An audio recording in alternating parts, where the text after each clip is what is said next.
अस्सलामुअलैकुम, welcome to our YouTube channel. I hope आपको हमारी रेसिपीज अच्छी लग रही होंगी।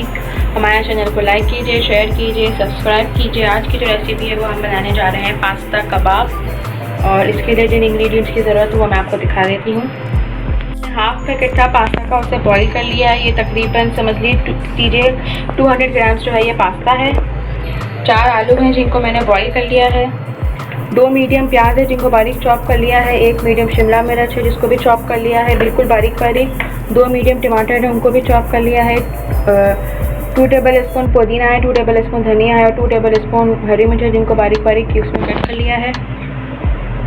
ये 3 टेबल स्पून मैंने लिया है राइस फ्लोर यानी चावल का आटा। अगर मुझे ज़रूरत लगेगी तो मैं और भी लूँगी या कम भी ले सकती हूँ, क्योंकि ये इसकी बाइंडिंग पर डिपेंड करता है। चंक्स थे जिनको मैंने श्रेड कर लिया है वो मैं इसमें ऐड करूँगी। अगर आपके पास पैकेट का मसाला है चिकन टिक्के का तो उसमें जस्ट चिकन को फ्राई कीजिए और उसको श्रेड कर लीजिए। और अगर नहीं, घर का मसाला अगर आप ऐड करना चाहते हैं तो अगर आपने मेरी चिकन टिक्का बोटी की रेसिपी देखी होगी तो उसमें मैंने पूरा घर का मसाला बताया चिकन टिक्का बनाने का, टिक्का बोटी का, तो वही मसाला इसमें ऐड करना और उसको श्रेड कर लेना है। अब सबसे पहले मैं ये आलू मैश करूँगी। पूरे मैश नहीं करने, थोड़े थोड़े मैश करने, क्योंकि बाकी मसाले डालकर भी मैं इसको मैश करूँगी। सबसे पहले ये सारी वेजिस मैं इसमें डाल दूँगी एक साथ। धनिया, पुदीना, हरी मिर्चें, प्याज, टमाटर और शिमला मिर्च। मसाले भी इसमें अभी जाएंगे वो मैं आपको बताऊँगी।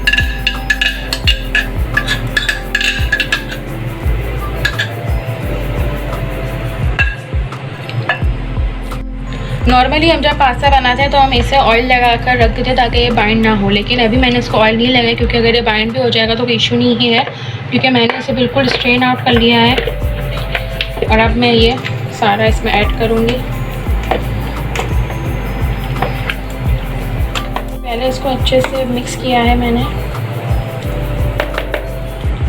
अब मैं इसको मैश करूँगी।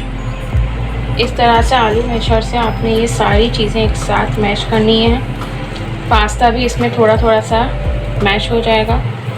एक अच्छा बड़ा मिक्सिंग बोल लेना है ताकि आपकी सब चीज़ें एक साथ हो जाएं।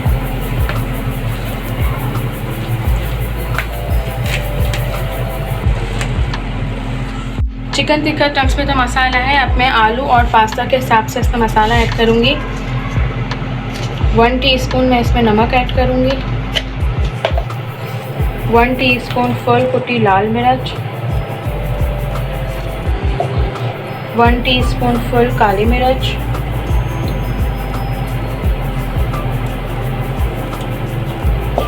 1/2 टीस्पून मैं इसमें ऐड करूँगी चिकन पाउडर, बस। और अब मैं ये चिकन है ये भी इसमें ऐड कर दूँगी। और मैंने 3 टेबल स्पून लिया था राइस फ्लोर, लेकिन अभी मैं इसमें 2 टेबल स्पून ऐड करूँगी। अगर मुझे ज़रूरत लगी तो मैं 1 टेबल स्पून और ऐड करूँगी।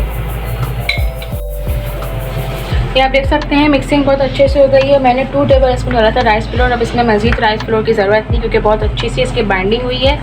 और अब कबाबे बनाते हैं और आपको दिखाते हैं।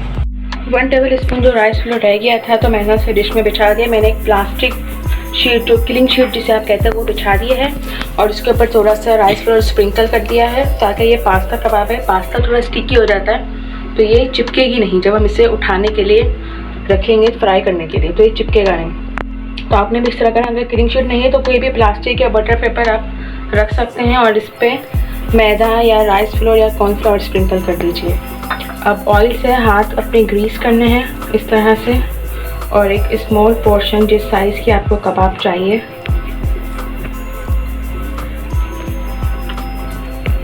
वो लेकर इसको अच्छे से राउंड करना है। ये शैलो फ्राई होंगी, डीप फ्राई नहीं होंगी। सिंपली अंडा लगा के इसको फ्राई करेंगे।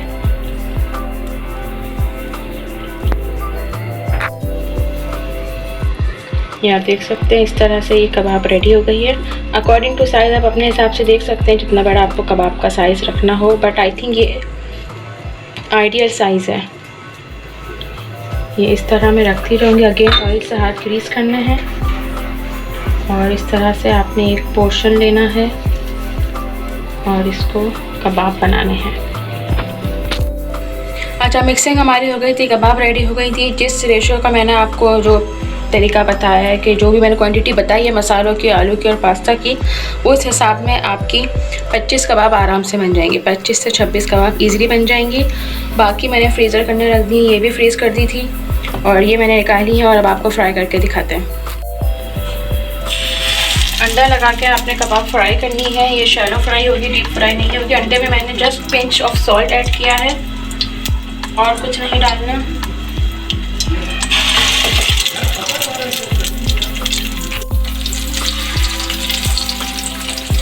ये मैंने कबाब सब फ्लिप कर दिया, आप देख सकते हैं कितना खूबसूरत सा कलर आया है। सेकंड साइड पे भी इसको 5-6 मिनट्स फ्राई करेंगे। देख सकते हैं आप माशाल्लाह हमारे ये कबाब रेडी हो गए हैं, पास्ता कबाब। और आप इसे फ्रीज़ कर सकते हैं जस्ट फॉर 1 नाइट, क्योंकि आलू और पास्ता है तो वो मे भी सही ना रहे। कुछ घंटों के लिए भी आप रख सकते हैं और ओवरनाइट भी इसको फ्रीज़र में रख सकते हैं। आई होप आपको ये झटपट से पास्ता कबाब अच्छे लगे होंगे। कोई ऐसी रेसिपी जो आप देखना चाहते हैं हमारी मेरी लिस्ट में नहीं है तो लास्ट में बताइए, हम ज़रूर कोशिश करेंगे बनाने की। और अब मैं आपको इसे कट करके दिखाती हूँ। ये आप देख सकते हैं कितना अच्छा सा इसका है, टेक्सचर बहुत अच्छा आया है इसका। और ये बहुत यमी लगते हैं केचप के साथ, रायते के साथ और चटनी के साथ। आप जैसे चाहें इसे खा सकते हैं, अपने गेस्ट को सर्व कर सकते हैं। नेक्स्ट रेसिपी के साथ फिर हाजिर होंगे। अल्लाह हाफ़िज़।